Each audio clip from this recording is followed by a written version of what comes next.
কিছুদিন আগে আমি একটা ভিডিও শেয়ার করেছিলাম যেখানে আমি বলেছিলাম যে আমার সংসার জীবনের প্রথম বাসাটা আমি ছেড়ে দিচ্ছি। তো সেটার নেক্সট ভিডিওটা নিয়ে হচ্ছে আজকের ভিডিওটা। এই যে দেখেন, আমার পুরনো বাসার বারান্দা থেকে কিন্তু এই শিপগুলো দেখা যেত রাতের বেলা, যখন শিপগুলো সেন্ট মার্টিনের শিপগুলো পৌঁছাতো টেকনাফের দিকে।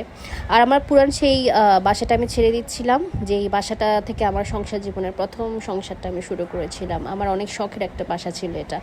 তো আজকের দিনটাতে একদম সকাল থেকে মোটামুটি আমরা খুবই কাজের প্রেশারে ছিলাম। প্রত্যেকটা ফার্নিচার, প্রত্যেকটা সবকিছু নিয়ে যাওয়া হচ্ছিল। ম্যাক্সিমাম ফার্নিচার আমি সেল করে দিয়েছিলাম, কারণ আমার বেশি ফার্নিচার বাসায় পছন্দ না। আর আমি একটা বাসায় উঠলাম, যে বাসাটা আমার পুরান বাসা থেকে একদম মাত্র টমটমে করে গেলেই 10 মিনিটের রাস্তা ছিল। সব কিছু এলোমেলো দেখতেই পারছেন। যারা অলরেডি বাসা পাল্টিয়েছেন তারাই বলতে পারবেন ভালো, যে বাসা পাল্টানো কতটা কষ্ট। প্রত্যেকটা কিছু আবার নতুন করে গুছানো, নতুন করে সাজানো। যেহেতু বাসা পাল্টানোর আর 15 দিন পরে কিন্তু রমজান মাস শুরু হবে, সেজন্য আমি আগে থেকে আস্তে আস্তে সবকিছু প্রিপারেশন নিচ্ছিলাম, বাজার করে নিচ্ছিলাম, আর আমার ঘরটা আমি গুছিয়ে নিচ্ছিলাম। মাত্র 3 দিনের মতো হাতে সময় ছিল রমজান মাস শুরু হওয়ার বাকি। তো তার আগে বুট, চনা সব কিছু আমি সেট করে রেখেছিলাম, সিদ্ধ করে রেখেছিলাম।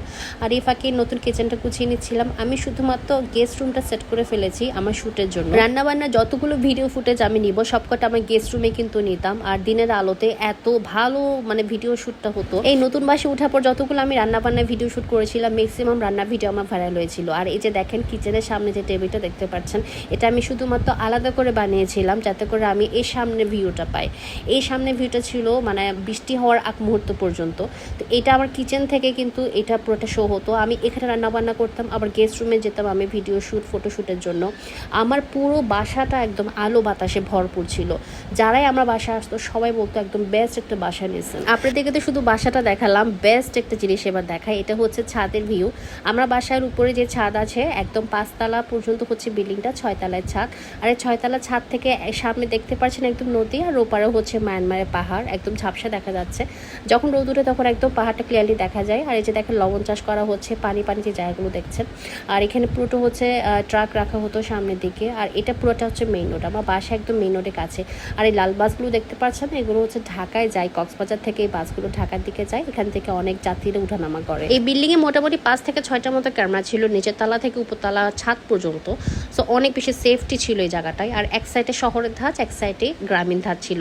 এই যে বেড়াঘর দেখতে পাচ্ছেন না, তাদেরও কিন্তু প্রচুর পয়সা, গাড়ি আছে, 2টা মোটরসাইকেল, আর প্রচুর পরিমাণে টাকা থাকে এখানে। টেকনাফে যাদেরই বাসা দেখবেন, স্থায়ী বাসিন্দা সবাই কিন্তু পয়সাওয়ালা, সবাই স্বর্ণপোর পর এখানে ওপেনলি ঘুরে। আর এরকম ছোট ছোট ডিম লাইটগুলো তাদের বাসায় জ্বালায়, যাদের বাসায় বেড়ার ঘর আছে তারা পর্যন্ত। টেকনাফ শহরে ছিলাম আমি প্রায় 5 বছরের মতো। এই 5 বছর আমি কখন একটা ভিক্ষুক দেখিনি, একটা ভিক্ষুককে আমি আমার কাছ থেকে ভিক্ষা নিতে দেখিনি। আর এই যে দেখেন, হলুদ যে বিল্ডিংটা দেখতে পাচ্ছেন, এটা হচ্ছে আমাদের পুরন বাসা, যেটা আমরা ছেড়ে আসছি। এখান থেকে একদম ক্লিয়ারলি দেখা যায়। আমাদের বাসাটা ছিল 4 তলা। আমরা বাসায় সুন্দর মতো গুছিয়ে নিচ্ছিলাম, ফার্নিচারগুলো সেট করে নিলাম। ইভেন আমি ম্যাট্রেসের পুরনো বেডটা ফেলে দিয়ে আবার নতুন একটা বেড অনলাইন থেকে অর্ডার করেছিলাম। আর এই যে ফুতু দেখা যাচ্ছে উপরে বসেছিল। প্রতিদিন আমার হাজব্যান্ড যখন ডিউটি শেষ করে বাসা আসতো, ফুতুকে আমরা প্রতিদিনের মতো ছেড়ে দিতাম। সে একবার আমার হাজব্যান্ডের মাথায়, একবার আমার মাথায় এসে বসতো। আর এই বেডটা এত ভালো ছিল, পেজটা আমি মেনশন করতে পারছি না, কারণ পেজটার নাম আমার কাছে এখন মনে নাই, ভুলে গেছি। বাসা ছেড়ে আসার সময় পরবর্তী এই পুরো বেডটা আমি দিয়ে চলে আসছিলাম, এত ফ্লাফি ছিল। আর এই যে দেখেন, ফুতুকে আমাদের বারান্দা, একদম আমাদের বেডরুমের সাথে যেই বারান্দাটা ছিল সেখানে রাখতাম। আর ওর অনেক বন্ধু বান্ধব আসতো উড়ে উড়ে আকাশ থেকে। আমার বাসায় 2টা বেডরুম ছিল, গেস্ট রুমের বেডরুম থেকে ফুটেজটা আমি নিয়েছি, এই ভিডিওটা। আর একটা পাখি এখানে বসে আছে দেখেন। তো পাখি থেকে আমি প্রচুর পরিমাণে খাবার দাবার দিতাম, আর গোসল করার জন্য পানি দিতাম, পানি খাওয়ার জন্য পানি দিতাম। প্রচুর গরমকাল ছিল, পাখিটা প্রচুর পরিমাণে আসতো। আর এই যে হাজব্যান্ড যতবারই ডিউটিতে যেত, এভাবে করে ওর অফিসের গাড়ি এসে ওকে দিয়ে যেত।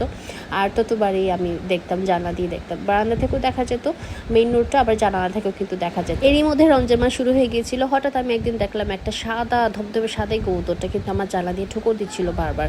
আমার ঘুম ভেঙে গিয়েছিল। আর যেহেতু গেস্ট রুম, বেডরুম সব জায়গায় প্রচুর আলো বাতাস আসতো, আমি জানলা এরকম বন্ধ রাখতাম। প্রতিবারেই কিন্তু কবুতর আসতো এরকম। এক একদিন এক এক জানালায় কবুতরগুলো এসে বসতো, আর ততক্ষণ পর্যন্ত ঠোকর মারতো যতক্ষণ পর্যন্ত আমি না আসি। আমি আসার পর কিছুক্ষণ বসতো, তারপর উড়ে চলে যেত। মিরাক্কেল বলবো নাকি আমি জানি না। এর ঠিক 3 দিন আগে 4 দিন পরেই আমি জানতে পারলাম পারলাম টেস্ট করে, ইউরিন টেস্ট করে যে আমি প্রেগনেন্ট। 5 মাসের মতো আমি ছিলাম, অনেক কষ্ট করছি, অনেক স্ট্রাগল করছি। আমার এখনও মনে আছে পুরো গাড়িটাতে আমি মানে পুরো জার্নিতে আমি শুয়ে শুয়ে আসছি। পুরো গাড়িটাতে শুধু আমার হাজব্যান্ড আর আমি ছিলাম, আর ড্রাইভার গাড়ি চালাচ্ছিল। আর আমি পুরো গাড়িটাতে একদম খুব টেনশন নিয়ে আসছি চিটংয়ের দিকে, যেহেতু ডাক্তার আমাকে ফুল বেড রেস্ট দিয়েছিল, সেজন্য আমার 5 মাস প্রেগনেন্সিতে আমি আসছি। এর পরের ভিডিওটা আমি আপনাদেরকে খুব জলদি আপলোড করবো, পরবর্তী ঘটনাটা আর আমার বাসার কি অবস্থা হয়েছিল, আমি পরবর্তী বাসায় আদৌ যেতে পেরেছিলাম নাকি। ইনশাল্লাহ খুব জলদি নেক্সট পার্ট পেতে হলে একটা লাইক দিবেন আর অবশ্যই একটা কমেন্ট করবেন, অথবা কমেন্ট বক্সে লিখতে ভুলবেন না।